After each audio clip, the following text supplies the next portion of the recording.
ನೋಡಿ, ಈ ಭೌತಿಕ ಜಗತ್ತಲ್ಲಿ ನಾವು ಈ ನ್ಯಾಯಾಲಯ ಇದೆ, ನಮ್ಮ ಕೋರ್ಟ್ಗಳಿದೆ, ಕಚೇರಿಗಳಿದೆ, ಎವಿಡೆನ್ಸ್ ನೋಡಿ ತೀರ್ಪು ಕೊಡ್ತಾರೆ. ಈಗ ಎವಿಡೆನ್ಸು ಅದು ಸರಿನೂ ಇರ್ಬೋದು, ಒಂದೊಂದು ಸಲ ತಪ್ಪು ಇರ್ಬೋದು, ಅದು ಸತ್ಯ ಬೇಕಂತಲೇ ಸೃಷ್ಟಿನೂ ಮಾಡ್ಬೋದು. ಸತ್ಯ ಇರಬೇಕು ಅಂತಂತೇನಿಲ್ಲ. ಅದಕ್ಕೋಸ್ಕರ ಸರ್ವಜ್ಞ ಹೇಳ್ತಾರೆ, ತೋಡಿರ್ಪ ಬಾವಿಂಗೆ ಕೂಡಿರ್ಪ ಜಲಜಾಕ್ಷಿ, ತೋಡಿರ್ಪ ಬಾವಿಂಗೆ ಕೂಡಿರ್ಪ ಜಲಜಾಕ್ಷಿ, ಮಾಡಿದ್ದಕ್ಕೆಲ್ಲ ಮನಸ್ಸಾಕ್ಷಿ, ಸರ್ವಕ್ಕೂ ಮೃಡನೆ ಸಾಕ್ಷಿ ಸರ್ವಜ್ಞ ಅಂತೇಳಿ. ಸೊ ನಾವು ತೋಡಿದಂಥ ಬಾವಿಗೆ ಹೇಗೆ ಅದರಲ್ಲಿರೋ ನೀರು ಸಾಕ್ಷಿಯಾಗಿರುತ್ತೋ ಹಾಗೆ ನಾವು ಮಾಡುವ ಪ್ರತಿಯೊಂದು ಕೆಲಸಕ್ಕೂ ನಮ್ಮ ಮನಸ್ಸಿನ ಒಳಗಡೆ ಇರುವಂಥ ಮನಸ್ಸಾಕ್ಷಿ ಸಾಕ್ಷಿಯಾಗಿರುತ್ತೆ. ಸೊ ಹಾಗಾಗಿ ಈಗ CC ಕ್ಯಾಮ್ರಾ ಇದ್ದರೆ ನಾವೆಲ್ಲ ಹೆದರ್ಕೊಳ್ತೇವೆ, ಅಯ್ಯೋ ಕ್ಯಾಮ್ರಾ ಇದೆಯಪ್ಪ ಇಲ್ಲೇ ಅಂತೇಳಿ. ನಮ್ಮ ಒಳಗಡೆನೇ ದೇವರು ಕುತ್ಕೊಂಡು ಕ್ಯಾಮ್ರಾ ರೀತಿ ಎಲ್ಲ ಕ್ಯಾಪ್ಚರ್ ಆಗ್ತಿರುತ್ತೆ. ನಾವೇನೋ ಹೊರಗಡೆ ಮಾಡೋ ಅಂಥದ್ದು ಕೆಟ್ಟದ್ದು ಬೇರೆಯವ್ರಿಗೆ ಗೊತ್ತಾದಾಗ ಮಾತ್ರ ಕೆಟ್ಟದ್ದು ಅಂತಂತಲ್ಲ, ಆಲೋಚನೆಗಳಲ್ಲೂ ಕೆಟ್ಟದ್ದು ಮಾಡಿದರೆ ಅದು ಸಹ ಕ್ಯಾಪ್ಚರ್ ಆಗ್ತಾ ಹೋಗುತ್ತೆ. ಹಾಗಾಗಿ 84 ಲಕ್ಷ ಜೀವರಾಶಿಗಳಲ್ಲಿ ನಾವು ಶ್ರೇಷ್ಠವಾದವರು ಅಂತಂತ ಹೇಳ್ತೇವೆ. ಆ ಎಲ್ಲ ಜೀವರಾಶಿಗಳ ಒಂದು ಹಂತಗಳನ್ನು ಪಾಸ್ ಮಾಡಿ ಇಲ್ಲಿ ಬಂದಿರ್ತೇವೆ. ಇಲ್ಲಿ ನಾವು ಹೆಚ್ಚು ಪುಣ್ಯ ಪಡೆಯೋದಾದರೆ ನಾವು ನೆಕ್ಸ್ಟ್ ಡೈಮೆನ್ಷನ್ಗೆ, ಡಿವೈನ್ ಗಾಡ್ ಸ್ಪಿರಿಟ್ ಡೈಮೆನ್ಷನ್ಗೆ ಹೋಗುವಂಥದ್ದು. ಸೊ ಅದಕ್ಕೋಸ್ಕರ ಯಾವುದೇ ಕಾರಣಕ್ಕೂ ಎಳ್ಳಷ್ಟು ನಾವು ಪಾಪ ಕರ್ಮಗಳನ್ನು ಮಾಡಬಾರ್ದು.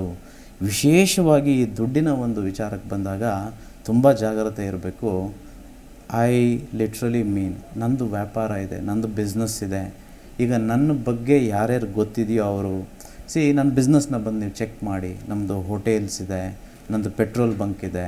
ಇಲ್ಲಿ ಎಲ್ಲ ಬಿಸ್ನೆಸ್ಸಲ್ಲೂ ಇಲ್ಲಿ ತನಕ I square I am saying it with so much of conviction, ಯಾವತ್ತೂ ಸಹ ಮೋಸ ಮಾಡಲಿಲ್ಲ. ತಪ್ಪಾಗಿರ್ಬೋದು, ಬಟ್ ಮೋಸ ಮಾಡಲಿಲ್ಲ. ಇವತ್ತಿಗೂ ಅಷ್ಟೇ ಮನಿ ಈಸ್ ಹ್ಯಾಪಿನೆಸ್ ಕಾರ್ಯಾಗಾರದಲ್ಲಿ ನನ್ನನ್ನು ನಂಬಿ ಅಂತಲೂ ನಾನು ಹೇಳೋದಿಲ್ಲ, ನಾನು ಹೇಳಿದ್ದೆಲ್ಲ ಸರಿ ಅಂತಲೂ ಹೇಳೋದಿಲ್ಲ. ಯಾವುದೆಲ್ಲ ಸರಿ ಅನಿಸುತ್ತೋ ಅದನ್ನು ನೀವು ಮಾಡಬೇಕು. ಯಾವಾಗ ನಾವು ಮಾಡ್ತೇವೋ ಆಗ ಮಾತ್ರ ಪ್ರತಿಫಲ ಸಿಗುತ್ತೆ. ಮನಸ್ಸಿದ್ರೆ ಮಾತ್ರ ಮಾರ್ಗ ಅಂತಂತ ಹೆಚ್ಚು ಹೇಳ್ತಾ ಇರ್ತಾನೆ. ಸೊ ಕರ್ಮ ಕಳ್ಕೊಂಡಾಗ ಮಾತ್ರ ನಾವು ಕೇಳಿದ್ನೆಲ್ಲ ಪಡ್ಕೊಳ್ಳೋಕ್ಕೆ ಸಾಧ್ಯ. ಸೊ ಒಂದು ವೇಳೆ ನಾವು ಬಡವರಾಗಿ ಈ ಜನ್ಮದಲ್ಲಿ ಸತ್ತು ಹೋದರೆ ಮತ್ತೆ ಕರ್ಮ ಆ್ಯಡ್ ಆಗ್ತಾ ಹೋಗುತ್ತೆ. ಸೊ ನಾವೆಲ್ಲರೂ ಹುಟ್ಟಿರುವಂಥದ್ದು ಶ್ರೀಮಂತರಾಗಿ ಬದುಕಿ ಈ ಒಂದು ಭೌತಿಕ ಪ್ರಪಂಚದಲ್ಲಿರುವ ಎಲ್ಲ ಸುಖ ವೈಭವಗಳನ್ನು ಅನುಭವಿಸೋದಕ್ಕೆ. ಏನೋ ಹುಟ್ಟಿದ್ವು ಓದ್ವು ಅನ್ನೋ ಥರ ಇರಬಾರ್ದು. ಸಾವು ನಮ್ಮ ಎದುರು ಕಡೆ ಬಂದಾಗ ಸಾವು ಹೇಳಬೇಕು, ಪರವಾಗಿಲ್ಲ ಕಣಯ್ಯ, ಪರವಾಗಿಲ್ಲ ಕಣೆ, ಬದುಕಿದೆ ನೀನು ಒಂದು ಜನ್ಮನ, ಗ್ರೇಟ್ ಅಂತ ಹೇಳಬೇಕೆ ಹೊರತು ಏನಯ್ಯ ಇದೇನಾ ಜನ್ಮ, ಇದೇನಾ ಬದುಕು, ಅಲ್ಲ ಪ್ರಾಣಿಗಳ ಥರ ನೀನು ಬದುಕಿದೆಯಲ್ಲಯ್ಯ, ನಿನ್ನ ಮನುಷ್ಯನಾಗ ಯಾಕೆ ಹುಟ್ಟಬೇಕಿತ್ತು ಅಂತ ಆ ಸಾವು ನಮ್ಮ ಎದುರುಗಡೆ ಮಾತಾಡೋ ಆಗಿರಬಾರ್ದು. ಸೊ ಹಾಗಾಗಿ this is one of the reasons madam. Money is happiness, ಅಹಂ ಬ್ರಹ್ಮಾಸ್ಮಿ.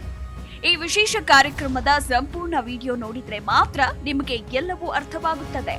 ಇದು ಅದರ ತುಣುಕು ಮಾತ್ರ. ಡಿಸ್ಕ್ರಿಪ್ಷನ್ ಬಾಕ್ಸ್ ನಲ್ಲಿರುವ ಲಿಂಕ್ ಕ್ಲಿಕ್ ಮಾಡಿ ಸಂಪೂರ್ಣ ವಿಡಿಯೋ ನೋಡಿ.